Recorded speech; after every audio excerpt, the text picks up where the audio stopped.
તાપી જિલ્લા કલેક્ટર દેવ ચૌધરીના અધ્યક્ષસ્થાને જિલ્લા હાઈવે સેફટી ટાસ્ક ફોર્સ સમિતિની બેઠક યોજાઈ. બેઠકમાં માર્ગ અકસ્માત ઘટાડવા અને જિલ્લામાં માર્ગ સુરક્ષા વધુ મજબૂત બનાવવા વિવિધ વિભાગોની કામગીરીની સમીક્ષા કરવામાં આવી હતી.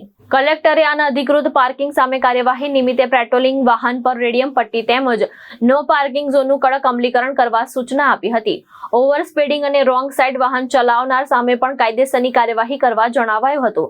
વાહન ચાલકોએ બાજીપુરાથી ઉચ્છલ સુધીના હાઈવે પર ખાડા પાણી ભરાવા અને ખરાબ સાઇડ શોલ્ડરની સમસ્યાને ઉકેલ લાવવાની માંગ કરી છે.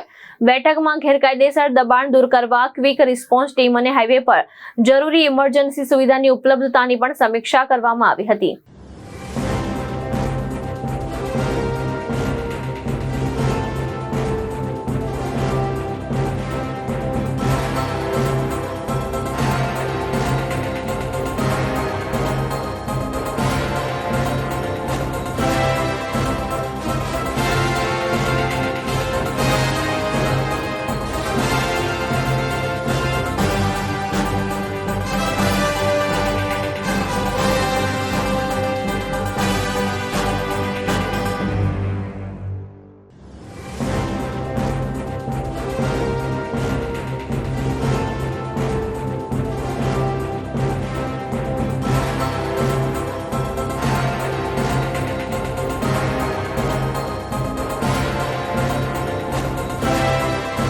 ભાવેશ ઉપાધ્યાય, દ્રષ્ટિકોણ ન્યૂઝ, સુરત.